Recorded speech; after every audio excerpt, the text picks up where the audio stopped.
All right. No voices being uttered. It is now Shilpa Bhatt, Esquire, and she will be doing a presentation today is how to CYA, cover your assets. Courtesy of Greg, he thought that would be a good title for it, so I thought, why not? Yes. So yeah, I printed out. We meant assess, but we couldn't say that word. Yeah, the polite way of saying it, right? So I printed out the slideshow for you guys. So this was a PowerPoint, so I just decided to print it out. If anybody needs any, there's some on the back table, but I think everybody should have some. And I also passed out a folder. You don't need that, but as I go through it, I'll explain what it is. It's just kind of an intake that we provide for our clients. So I thought it might be something useful for you guys to have on hand if you come across clients that might need the services. So the topic of the presentation today is, cover your assets, estate planning and asset protection for real estate investors. And I'm with the Asset Protection and Elder Law Center. We're based out of Irvine. We're right by the John Wayne Airport. And we exclusively practice in the area of estate planning and corporate formation. We do probates and trust administration. We do not do trust litigation. So if there's any kind of a discrepancy between heirs that are receiving money in a trust and they have a litigation, that's not something we handle, but we do handle probates in the event that somebody has not prepared their estate planning documents and now they have to go through probate. We can assist with that. We assist with preparing living trust documents, so whether they need a revocable living trust or advanced estate tax planning to avoid estate taxes, we're able to help them with that as well. Yes? That's one of John Baker's specialties, is if you have a disgruntled member of your LLC. Okay. That's one of his specialties. Okay, that's good to know. So so I mean, that might be a good one if people have somebody like that they need to go to John Baker. But we specialize in the area of more or less just estate planning. We'll draft the documents for you. We'll go to probate if you need. And then as well, once the trusts are also drafted, there's a section upon passing where you have to do the trust administration. And that's something that we do as well, where we can administer the trust according to the terms of the trust and make sure that the estate tax returns are filed and everything is taken care of. So that's a little bit about what our firm does as an overview before I get into the topic for today. So Just a quick question yeah, on sure. that. You say you don't litigate it. How do you warranty your work? So in terms of, we're more transactional based attorneys. So for probate, we do have to go to court because that's a court-based action. But the other stuff is like creating trusts and drafting documents like that. It's more transactional work. So it's preventative rather than getting into the litigation part of it. So when we have clients, for example, if we draft, for example, we've had this happen where we have a trust and parents pass away and the children come to us to administer the trust. And maybe one of the children thinks that mom and dad were under undue influence. One of the siblings may have influenced them to cut them out of the will or cut them out of the trust. And now they want to fight the terms of the trust and they want to fight their siblings. That's not something that we would take on, the litigation between siblings or heirs to a estate. So it's not the construct of the trust. It's Right. It's the individual. It's individuals that might be fighting Gotcha. about that. So yeah. So I'm just going to kind of start with what is probate as an overview because we hear it a lot and people sometimes don't fully know what it is. So I thought I'd just quickly go over it a little bit. They don't know. Yeah. So the probate, it's a court process and you have to go to the probate court just like you would go to civil court or family court for different types of actions. So if a probate court deals with a person's debts and assets upon their death. So California has one of the worst probate court systems in the nation with the average case taking 2 years from start to end. So what that means is, for example, if my husband and I were married, we pass away, we do not have any kind of estate planning documents in place. We do not have a trust. A will does not protect you from probate. And I bring that up because a lot of times people say, oh, well, did they have a will? You know, that doesn't protect you from probate. So there's kind of a misconception between a will versus a trust. If you have property over $188,000, you need to have a trust. So as we all know here in California, even Greg knows with land deals, it's hard to find land that's under $188,000. So pretty much anyone in California that has any kind of property, a condo, land, commercial buildings, residence, they need to probably get an estate plan in place and have a trust, not just a will. That's not the limit for a trust, though. That's for Will, just if you have a will. Yeah, that just means if you have property that's less than $188,000, you can do a small estate probate. So you can go through not a full-blown probate. So sometimes you have people that have less assets, they don't need a trust. But most people in California, if they have assets over that amount, they should have a trust. But there's no, what is the property limit for a trust? It's $188,000. It is also. That's what, okay. yeah. So that's why I'm saying anybody in okay. California, because our property values are so high, Okay. you know, you're not going to find anything for $188,000 in terms of housing. So it's important to put your property in a trust. So any kind of property owner should have a trust, not just a will. So in the state, well, here I have 184,500. So yes, it can be. I think it's gone up to 188. So, and the value of the property is at the time of death.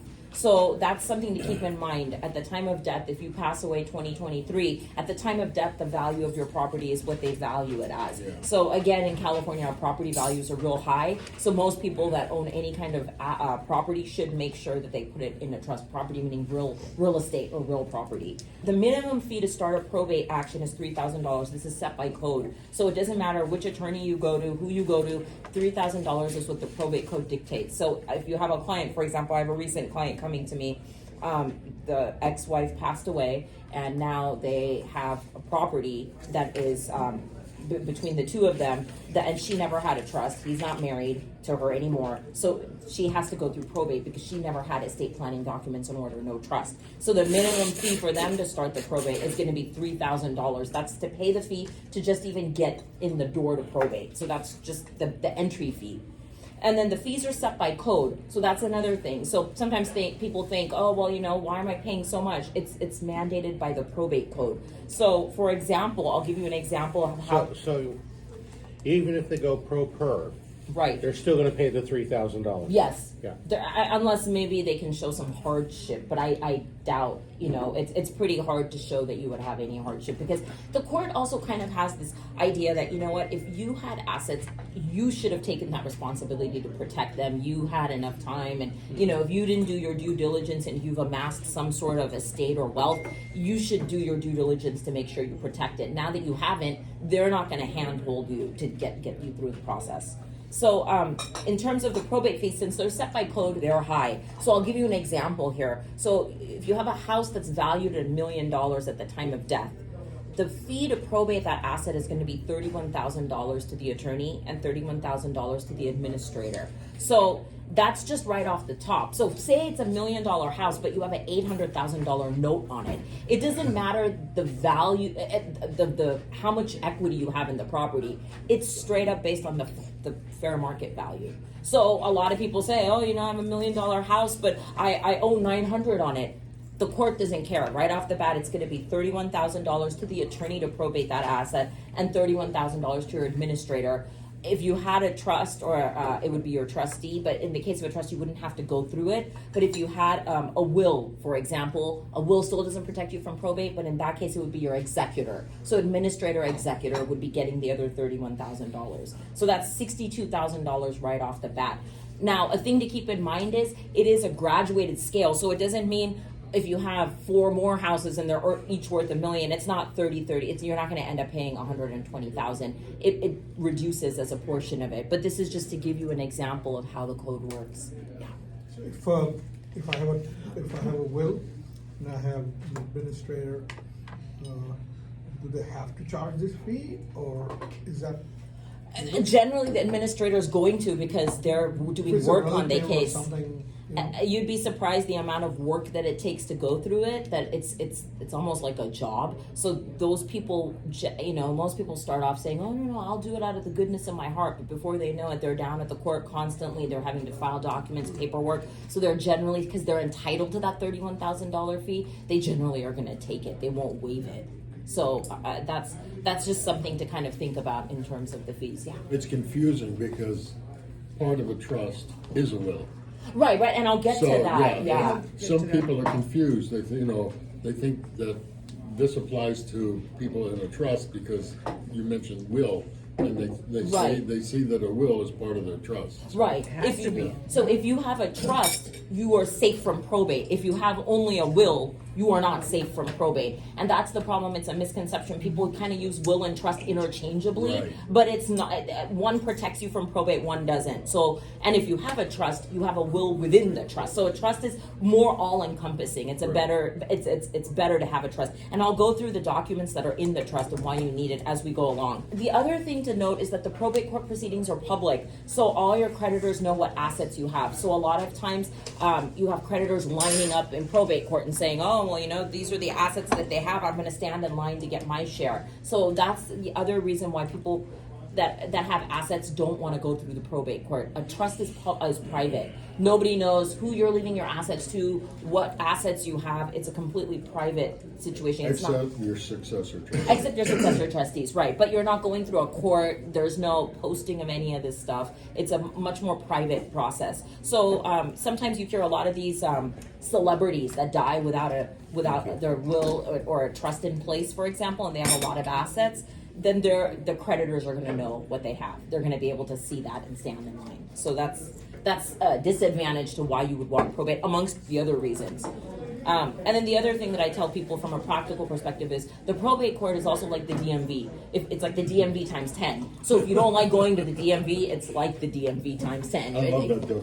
It's the easiest way to kind of make a analogy. So it's more along the lines of that. You're taking a number, you're just waiting in turn, and it can go on. So yeah. In your second bullet point, you got 184.5, and then you've been mentioning It's 188. It's gone up to 188. I should have. Yeah, that's what I thought, because I remember. So it's 188, but that's just something you guys. See, there's even inflation in probate court.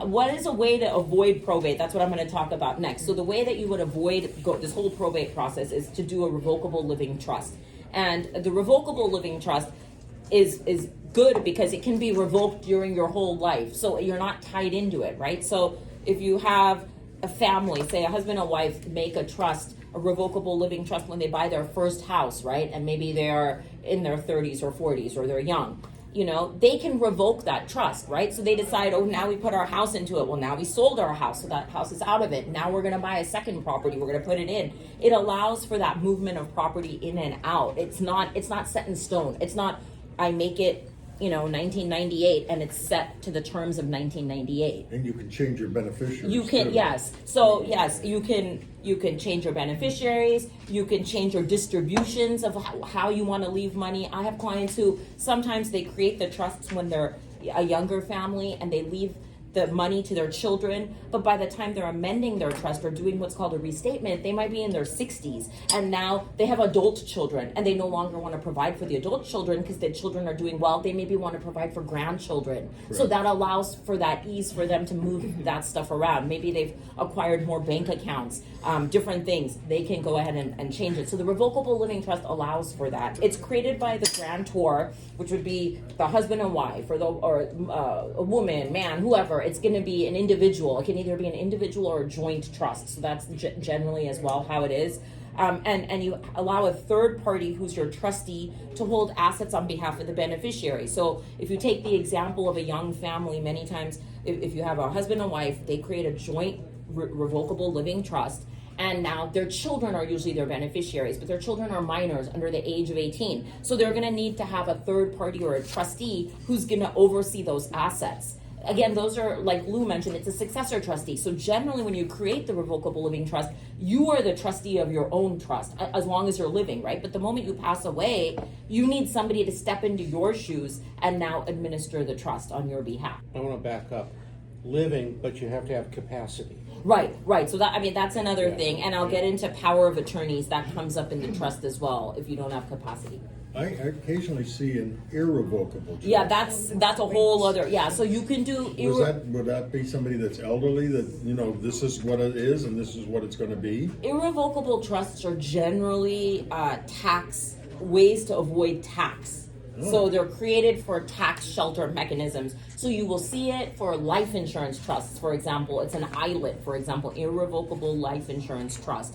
And sometimes people will put money into there because they may be trying to get below the federal estate tax exemption. It's real high right now, but we would see a lot more ILITs back in the day because the exemption wasn't so high. So right now you don't see as many of them, but it's a way to basically remove assets from your estate and put them into a different entity. But when you do an irrevocable life insurance trust or irrevocable living trust, you give up your control. You don't have any more control over your asset. Can a person have more than one trust?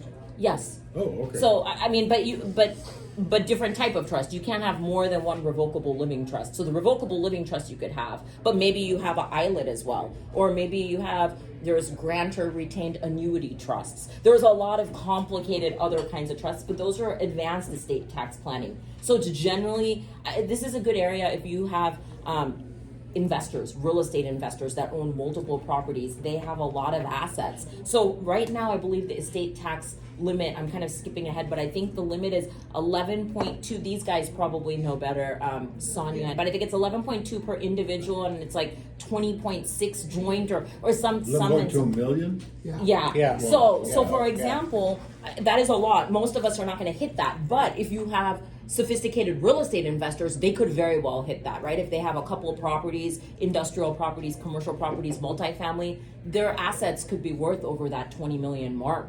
And if they have that situation, upon passing, they're going to have to pay that estate tax. So a good way to be able to circumvent that or get around it is to be able to move some of that property out of their name, put it into these irrevocable living trusts, and then so that way it's no longer in their estate. But you said they can only have one irrevocable trust. No, they can have different kinds of irrevocable. Okay. Revocable, they can only have one revocable living trust, Oh. the one that you could change. But the irrevocable, there's different kinds. Like you could do Okay. an I'm ILIT. glad you clarified. Yeah.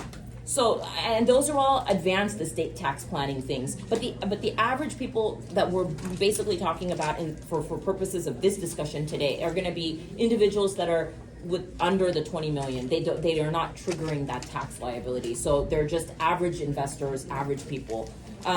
So like I mentioned, the trust can be revoked by the grantor, and the grantor retains full control over the assets. So that's the benefit of the revocable living trust. During the grantor's lifetime, he or she is usually the trustee. I mentioned that as well. And they have control over assets of the trust. So they can choose the successor trustees and the beneficiaries. They can say, I want to leave it equally to each of my 3 children. Or they could say, I want to leave it to 2 of my children. I want to cut out my 1 child. They can decide whatever. They can say, I don't want to leave it to any of my children. I want to leave my assets to my friend. They can do whatever they want. They have that complete right to revoke and have control over their assets. The trust is a private document, which is not reported. So that's what I was saying, that there's a benefit, right? Because the probate court, it's public and everybody knows. This, it's private. So no one knows what you're passing except for the beneficiaries and maybe your trustees. But it does need to be witnessed and notarized. There's a lot of fraud in this area, just simply because it's a private document, right? So it's never filed with the court. It's not recorded with the court. So nobody else would have record of this other than the person, the grantor, the people creating the trust, and then the attorney's office that creates it. Other than that, who's going to have a copy of it? So because of that, they want to make sure it's witnessed and notarized to make sure that there's no fraud going on, right? I've seen cases as well where people sometimes have an older caregiver that's coming and taking care of them. Yeah.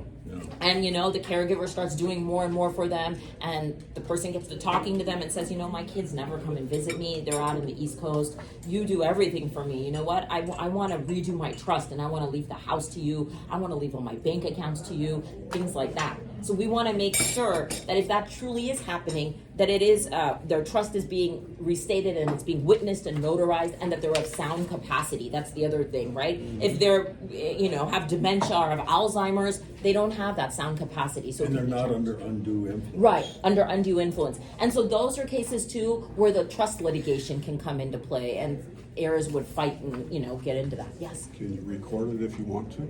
No. You cannot. Okay. No, it can't be recorded. It's not. Because again, It's not a recordable item. It's not, and it's not a court. The court doesn't oversee it, so there's no need for it. The court doesn't have any jurisdiction over trusts. It's only over the probate matters. So it's kind of just a private document. Shilpa, I heard somewhere that if in the trust that it says that if any of the children challenge it, that they're automatically out. Depends how the trust is worded. Okay. So if when you draft the trust, if that's something that the grantors want to put in there. You know, sometimes they say, you know, we feel that this is what we want to give to the kids, and if they challenge it, you know, then that child is removed from the trust. So it could be put in there. You could draft it in there, but generally, it's not like a standard piece. Okay. Any other questions? Yeah, my dad, when he remarried, the woman had him redraft his trust. Ah. It was supposed to go to the grandkids, but now she has control of the money, and I doubt that the grandkids are ever gonna get to see a dime. Yeah, and there are trusts for that too, for blended families, depending on the situation, how they want to leave. There's these AB trusts, depending, you know, if it fits the need of the family, because they have to be admitted. So yeah, it's unfortunate I've things said like to the that. grandkids, I said, if you wanna file suit, I said, we'll support you. And they said, you know, we're really not that interested. So I said, fine, it's your money that you're talking about, not ours. I mean, Yeah. my mom left the shopping center to her sons, Right. not to the grandkids, Not to the yeah. sons, and, yeah. So that's Shilpa, one more thing, I heard the other day that on the Medi-Cal, because I have some clients on Medi-Cal, and they no longer lien the property on your home. Yeah, there's a lot of changes coming Yeah. into Medi-Cal, and we're still trying to get up to speed with that. But I think it's I don't know if it's this year or next year that it's taking effect, but they're not looking at your assets anymore. Otherwise, there was a look back On the period of- single family, your primary residence. Yeah, because I think they're no longer looking at assets for qualification, they're looking at income. So it's more if you have, if you're like on fixed income or limited means that you would qualify, and they're not taking into account, because a lot of seniors may be having property that they bought a long time ago and it's assets, but they don't have liquid cash. So they may be seeing that as, you know, a reason that they should still be able to qualify for Medi-Cal with the soaring cost of medicines and things like that, so.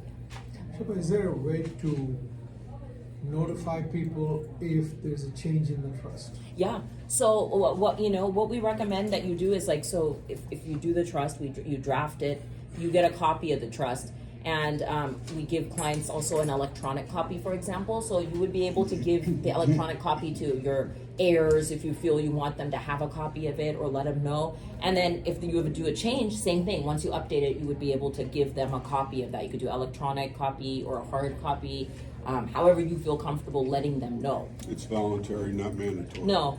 Yeah. So sometimes too, people might not know that they are inheriting, you know, especially in the case of not necessarily people with children, but it's more people without children that might name like their niece or nephew or somebody like that. Those people might not know if they've never had that conversation with the aunt or uncle about inheriting or anything. So at that time, generally though, the way the trust administration works, I mean, this is kind of skipping around, but generally the way it works is, you know, upon the death of whoever, somebody will come into our office or will come in and say, okay, so-and-so passed away, we need proof of the death certificate and things like that. And then you're kind of going through it and saying, okay, do you know if they had a trust? Do you know if they had any kind of estate planning documents? And then you're kind of going from there. So we would recommend that if you have a trust, you want to let at least somebody know that you have one. Because otherwise, since it's not recorded or anything, you could very well have a secret trust and have never told anybody about it, and then if you pass away, it's as good as if you didn't have the trust. Well, I had my trust copied, photocopied, and also put on a USB. Yeah. And I gave the original trust to my successor trustee. Yeah, you could do that, exactly. And I'm just, she knows exactly. She said, "You sure you want me to have this?" I said, "Yeah. It's going to be too late if I'm dead to hand it Right. to you." So, the number one thing that we tell people not to do is do not put your trust inside a safe deposit box, because people think it's safe, and it is, but then no one can get to it if you pass away, right? So that's the number one thing. Make sure it's the not other thing in- is, my mom had a trust drafted, and she never put her assets in it It because does. she said, "I want to refinance my house. I want to sell this property. I want to do that." And the attorney said, right now your trust is just a shell. Yeah. It doesn't mean anything unless you have your assets in it. And then, of course, she had a stroke, and I had to go to court to become her conservator, Right. which was, in Ventura County, which was not so bad back in the day. This is 1999. But it's and a then, long then I had to time. become her trustee, To lead go- trustee, yeah. and I had to make sure that all the assets were in there, and that when she passed, It's a lot more, right? it So was that's a lot of work. yeah. And the attorney kept saying to me, it would have been a lot simpler if your mom had listened and had put all of her assets in there. Right. And I will talk about that as well, about it, making sure it's funded, yeah. Yes. So will you review another attorney Yeah. prepared trust? We do that a lot. We'll review trusts and if they're outdated or if there's, or to check for what Lube says as well. I've had clients come to me where they've made trusts on LegalZoom or they've had another attorney make the trust and then I say, okay, let me look up title of the property. Well, it's not in the name of the trust. They say, oh, we have an attorney who did the trust, but it's like an empty bucket, it's like a shell that has nothing, no assets are funded into it. And we've had clients in that case too, if they pass away and something, they're not funded, technically it goes to probate. It's as good as you not having a trust because nothing was put into the trust. Yeah, even if you refinance your house, they take the house out of the trust, they refinance it, and then they put it back in the trust for you. So- Yeah, so. Reverse mortgages are that way too. Yeah, but again, there are workarounds to that. There's something as the Hegstead petition where it's, for example, if initially it was placed in the trust and the intent was for the property to be in the trust, but for some reason it got taken out and then some mistake of the lender inadvertently it didn't get put back in. It was once in the trust, so you can kind of argue that because it was in the trust originally, the intent was for it to be there. They just took it out to refinance. What are the tax implications, property tax implications, if you take a property from an individual into a trust? When you take it from an individual to a trust, there's really nothing because a trust is not really technically an entity. It's just, and that's what I'm going to also, it's not asset protection. It doesn't protect you from any kind of liability. It's just protecting you from probate. What I mean is the property tax. because- Right, so the property tax basis shouldn't go up because it's just, you're taking it from your name to the name of your trust. It's the same, it's technically the same entity. You're just creating that trust to protect you from probate. No, but if, PCOR.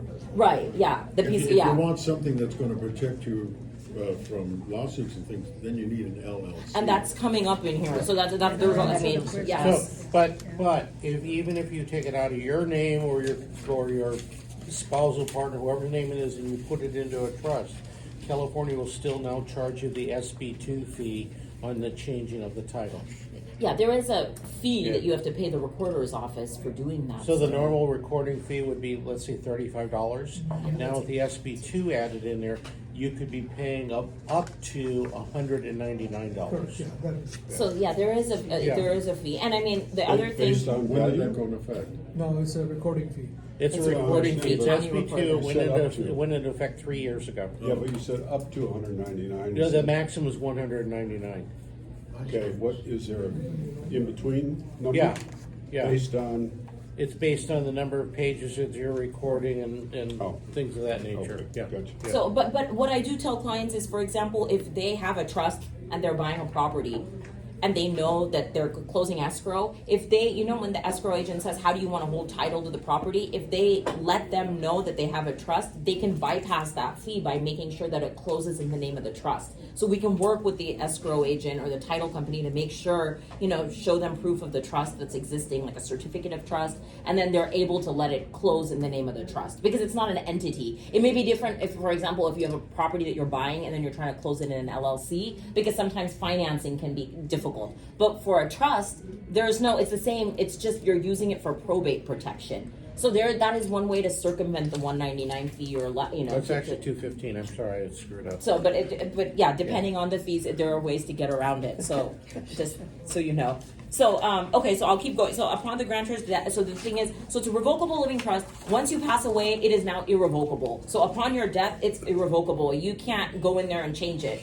The son or daughter can't come in and say, well, now I want to change the trust. They pass away. It's now becomes irrevocable at that point. And then through the trust administration that I've discussed a little bit about, it's going to distribute your assets.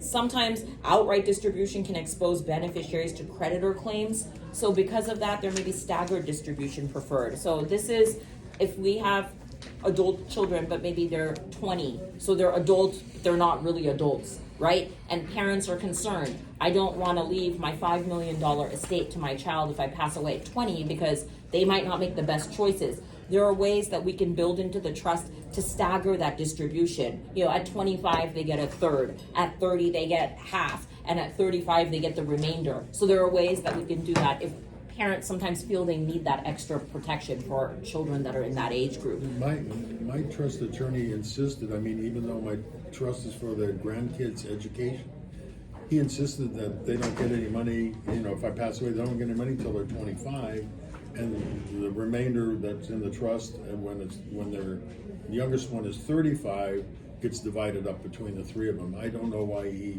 insisted on those ages, but Usually a protection mechanism. I counted on his. Because most people, as we know, children at 20 or 25, they don't have that maturity or foresight to know how to invest the money, how to use the money. They're just going to take the money and buy a McLaren, go to Europe, you know, and they're just going to enjoy life, right? They don't see the value of the estate that's being left to them. On this one, upon the death of the owner, the administrator takes over. What is the fee for the administrator? Yeah, so there is so the administrator themselves, so trust administration in and of itself, if you can do it on your own, but it's a lot of, so the trust administrator would be your trustee. So your successor trustee becomes the administrator of your trust. So, for example, my husband and I pass away, my daughter is my administrator of my trust. Now she would take over the administration of the trust, right? But there's a lot. They have to be guided because you have to file an estate tax return within 180 days. There's a lot of different things. So for You that, have to get properties reevaluated. you have to make sure that at the time of death, and you might have to restructure. If you have multiple children, who's going to buy one out of one? There's Prop 19 implications now. That's a whole other conversation, about if they have properties, what are they going to do? How are they going to get around it? So there's a lot that comes up. So in that trust administration piece,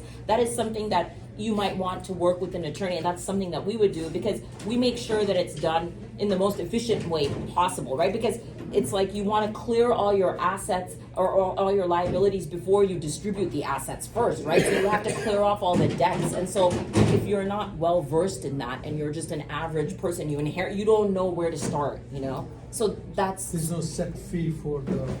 it depends on the assets that are in the trust as how much work we have to... So it's something we can assist with, but if it's a larger estate with 4 or 5 properties, more children, more division, then depending What I on... meant is if I'm the successor trustee and I need to do all that work, Right.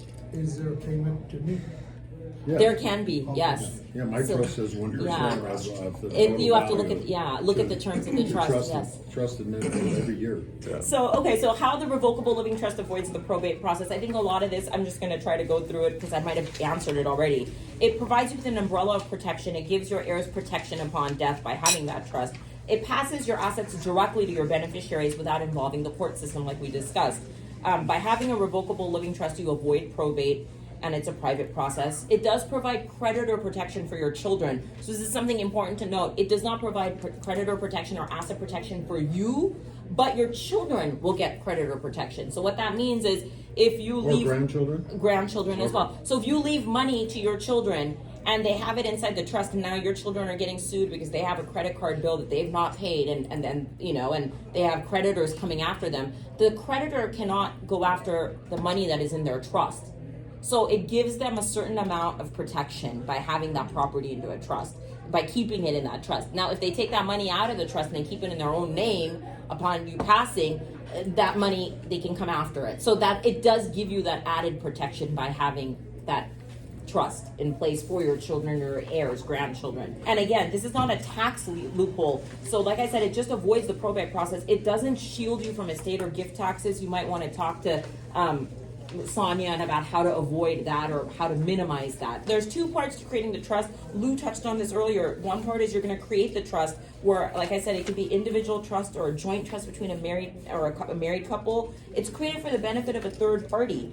But an unfunded trust will not protect you from probate. What an unfunded trust is, like he said, it has no assets in it, right? It's just a trust that's a shell. It's not going to provide asset protection or any kind of tax protection.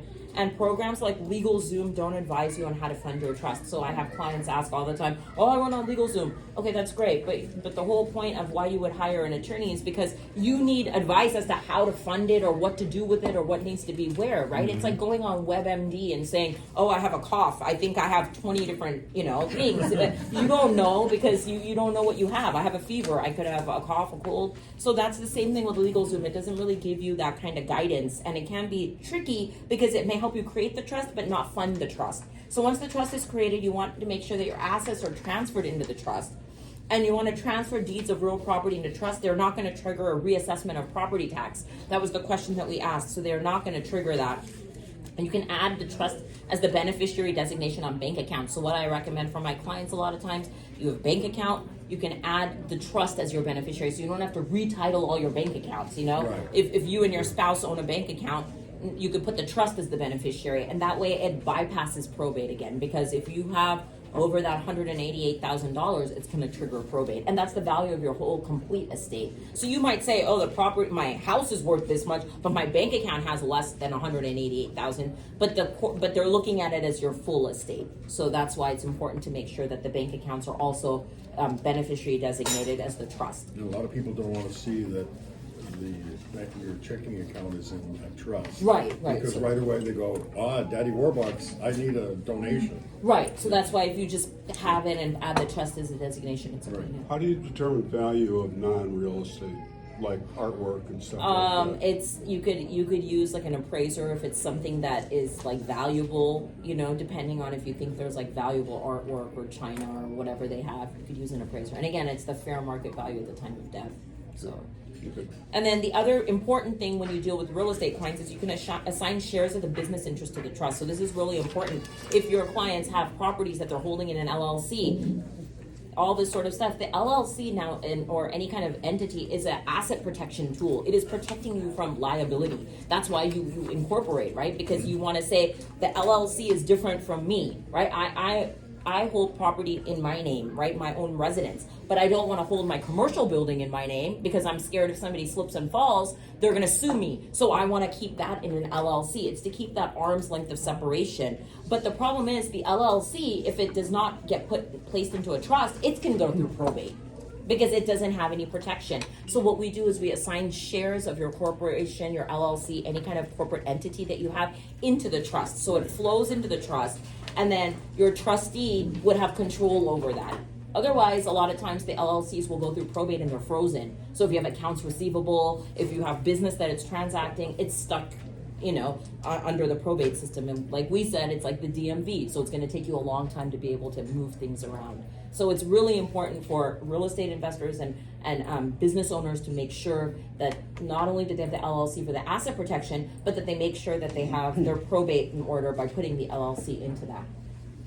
The benefits of the revocable living trust: avoids probate, provides long-term creditor protection for your beneficiaries. It does not provide it for the grantor or the spouse. It allows for long-term consolidation of assets and continuity of management. It kind of allows for everything to be in one place, right? So you kind of know what you're dealing with. Otherwise, again, with a lot of real estate investors, they may have multiple properties and multiple LLCs. They don't really even know what they have, right? Maybe they own 50% share with somebody. They own another share here. They own something. By putting it all into the trust, at least it gives their trustees a roadmap as to what they own and what they have to go through to make sure that they're getting those assets taken care of. And I was told that you can write a letter to your successor trustee and say, I want this to go to this person, I want that to go to that person. Right. To give them some guidance. Yes, definitely. I mean, you can, yeah, all that stuff is in there. Allows for privacy. We've discussed this again. It can protect you in the event of incapacitation. So this is important. So if you've already created your trust, that's why you want to make sure you do your trust before you lose your mental capacity. Hopefully you never lose the mental capacity, but if you do, at that point it's very difficult because you don't have that capacity to enter into who you want to leave things to, what's going on. And so it's a lot harder. So, yeah. Something Lou just said, I want to question that because he just said, you just said it can give guidance to the person who's naming Right. the beneficiary as to what they're going to get. Is that a direction or is it just a guidance? It's just, I mean, it could be direction, it could be guidance in the sense that in the documents, for example, we have like the pour over will, or we have things where people will lay out what they want given to who. So it is like a direction, right? So many times I have clients who they have a lot of jewelry, for example, and they don't want the children to fight over it, right? Maybe they have 3 daughters and all the daughters want the mother's engagement ring, right? So if the mom writes in there, you get this, you get that, it's a lot clearer and it avoids this litigation later on, right? Exactly.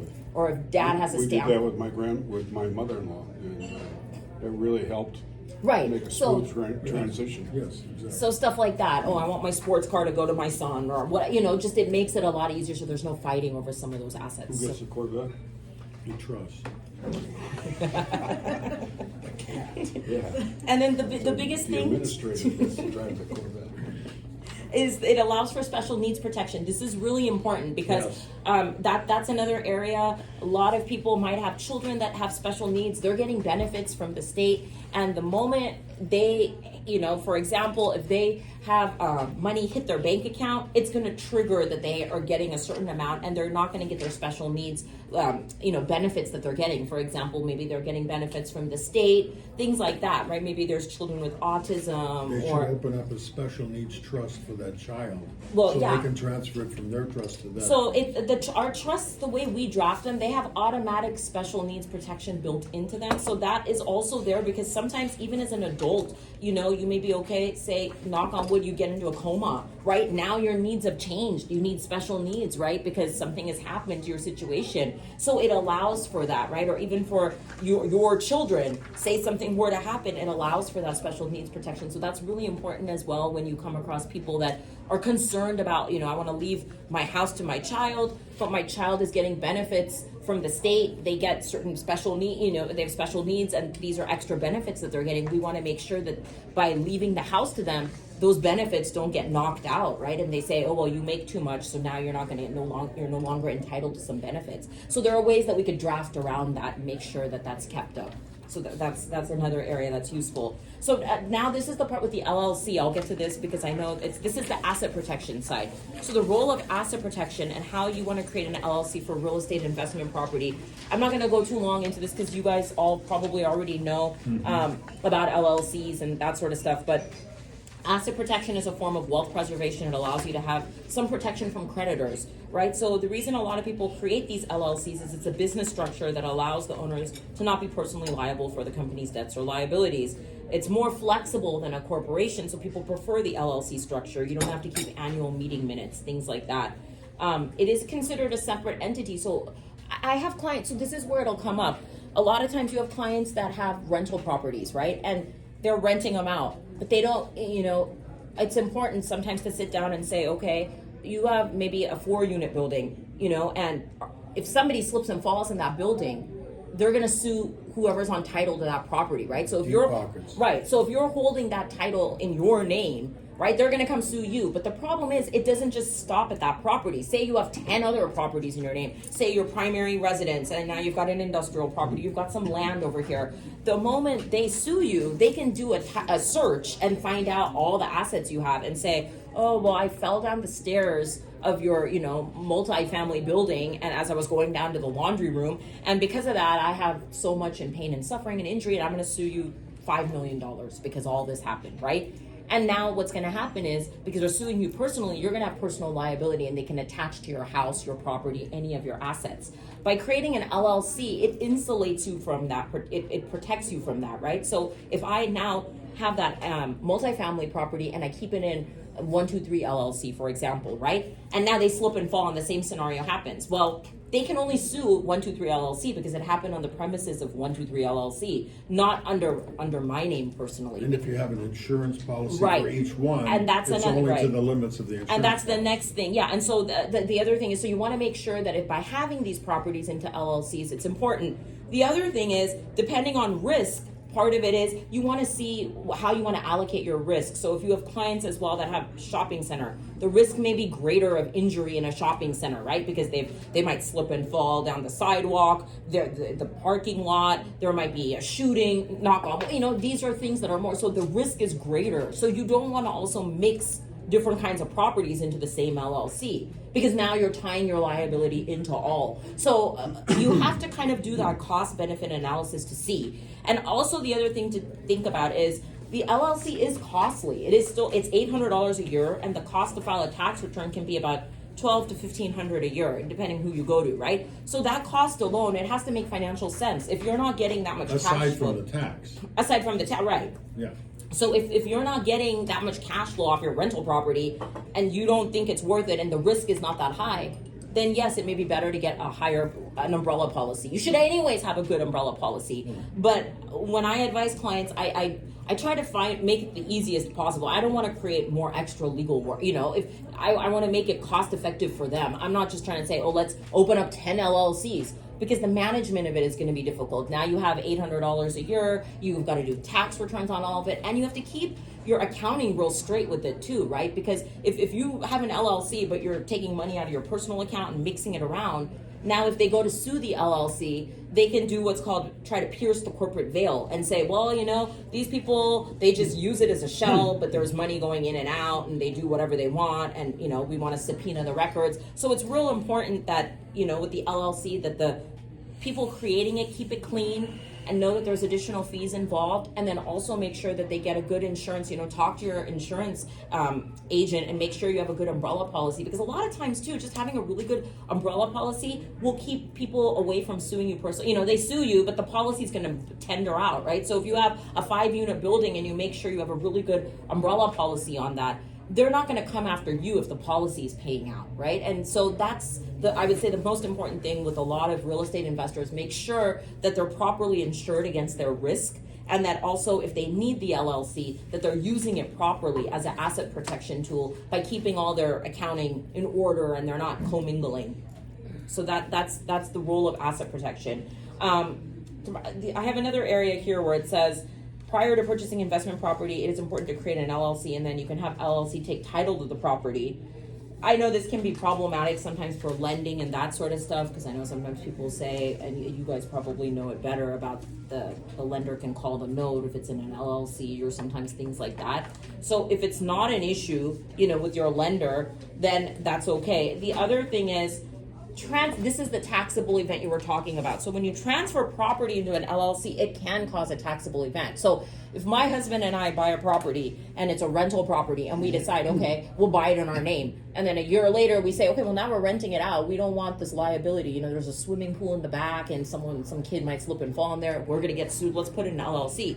Okay, well, now when I go to transfer that property into an LLC, it may cause a taxable event because I'm changing it from entity. It's from my name now going into 123 LLC or whatever. Entity. But generally, I'm not going to guarantee, because the assessor's offices are all over the place lately and we've been dealing with them. But generally in the past, what you could do is, if it was the same ownership stuff, so if it was 50-50, a husband and wife buy it, and then my husband and I form an LLC and we both are members of of managing, 50-50, it won't trigger a tax, because the assessor sees it as the same breakdown of percentage of ownership. But if my husband and I own it and we bring a third party in and we say, okay, all three of us are going to own the LLC, then they can reassess it, because it looks like it's a sale to LLC. It's a sale. Yeah, we had that same situation in San Luis Obispo County, because our main asset is the shopping center our mom left us, and there's the 4 brothers are all 25% owners. And we found out when I was drafting my trust that my mother's trust ceased to exist upon her death. Okay. And so we have been using it for years as the landlord of the shopping center. Yeah. So the attorney says, no, you got to put it in an LLC right now. And we did, and then San Luis Obispo County sent us papers saying, no, we think this is a taxable, and then we turned it over to the attorney. He says, oh no, you caught it too late. That it expired already, and same owners, so you really don't have a basis. And San Luis Obispo County was going, No, that's good. Yeah, that's good, because lately we're doing a lot more property tax appeals, and they're just the assessors are all over the place. Need money. The county, any way they can get it. And so they're getting. So it's hard for us to guarantee. There is that risk that can reassess. So that's what nowadays. In the old day, you could do, like you were saying, the members the same, but there is a risk that it can reassess. But if you look at it this way, if you buy the property and you turn around and within a few months or within a year, you do it and the property value hasn't gone up too much, you're not really paying that much in a difference too, if you're able to do that. So it's not, even if they reassess it, it wouldn't go up too much in a few months, hopefully. The asset protection tools, LLCs and other alternatives, other things that real estate investors may do is use a holding company structure. It allows an investor to create the holding company, and then there are sub LLCs for each property. This is kind of complicated, but some really crazy investors out there want this, right? Where they have it in a Wyoming LLC, and then it's got a California LLC, and they want to find, because some of these others out of state LLCs are much they're much cheaper. They're not $800, and they're much easier to manage. They don't have all these requirements. However, the moment any property hits, if you're taking any income here in California, you have to pay tax, right? So it's really difficult for people to say, oh, I only want a Wyoming LLC, but then the property's located here and they're collecting the profit. Same off thing it. for registering your car or Right. truck. A lot of these guys say, oh no, I'm gonna form an LLC in Montana where the registration fee is just minimal. And then when California finds out that the vehicle's in California and you're using it in California, they go, you're gonna pay California Yeah. registration fee. So the state's really cracking down on a lot of And those then they things. also hit you with a use tax, which is quote, sales tax. Yeah. Yeah. So if you buy it out of state and you bring it in, right? Yeah, so, exactly. So, but there are people that do want those types of things. It can be really costly to set up. It can really, and again, this is like real hardcore asset protection. Generally, I ask people, when they want this, why do you want, what are you protecting? They're usually engaged in a high risk activity. There's something that they're doing that, a lot of the times the types of people that do this might be people that are involved in the CBD business and marijuana, because those are higher risks. Banks don't accept them, so and their risk is a lot greater of suit and those types of things. So those people might need more asset protection, and you're going to pay a lot more for asset protection. So when I have people come into the office, I want asset protection. Well, you're going to pay maybe $20,000, $30,000, $40,000, because if you're trying to protect a lot, it's going to cost that much to make sure you're adequately protecting everything. So that's something when people are concerned about asset protection. And the other tool which can be used with the LLCs we discussed a little bit earlier is to increase your umbrella insurance coverage. The policy's large, you can prevent them from suing you because They're they may not just, that much more. it's not too expensive. Exactly, it's not too much more. How the trust and the LLC to work together. So this is the thing too. So for investors, an effective way for real estate investors to get 2 layers of protection is to hold the real estate in the LLC, and then you place the shares of the LLC into the trust. Exactly. So that way you're making sure you have the asset protection and you have probate protection. So you kind of get both sides protection. So it's a good way to make sure your property is protected from lawsuit and from probate. This allows for the beneficiaries of the grantor to have continued interest in the LLC. Like I was saying, if you have a business and now you've not put the shares of that LLC into the trust, that business is going to get held up in probate, right? And now they can't run business, they can't do accounts receivable, things like that. With the LLC formation, we always work with the CPA because there can be tax consequences. So we would always want to double check with professionals like Ben and Sonia, because they can tell you what's the best corporate structure based on your tax. If you should have an S corp, a C corp. I don't really understand all that. They understand it, so we always defer out to them. So it's important when you're dealing with this to work with a really good CPA as well to make sure that they're taking care of all the financial side of it. So that's it, you guys. I'm sorry it went a little long. And then this, just to go over it real quickly, I handed out these things. This is just something that you could keep. It's an overview of our firm. It gives you an idea if you have a client that comes into the office, for example, and they want to do a trust. These are the questions. The family protection worksheet helps us to answer any questions they may have. So this is basically more or less just something that you could keep if you have clients that ask you about a trust, or you want to refer them about a trust or anything like that. It's an informational packet that just has information about our firm and things like that. So can you become a successor to our LLC? No, You can. no. Is that a specialized attorney? But, no, like about the question you were asking me before. Yeah, so no, like I said, if you have an LLC and you want someone to like business succession planning type of thing, it would be most important to hire somebody that has experience in that field. And many times your successor trustee may not be a professional in that No, field. this is not a trustee, this is LLC.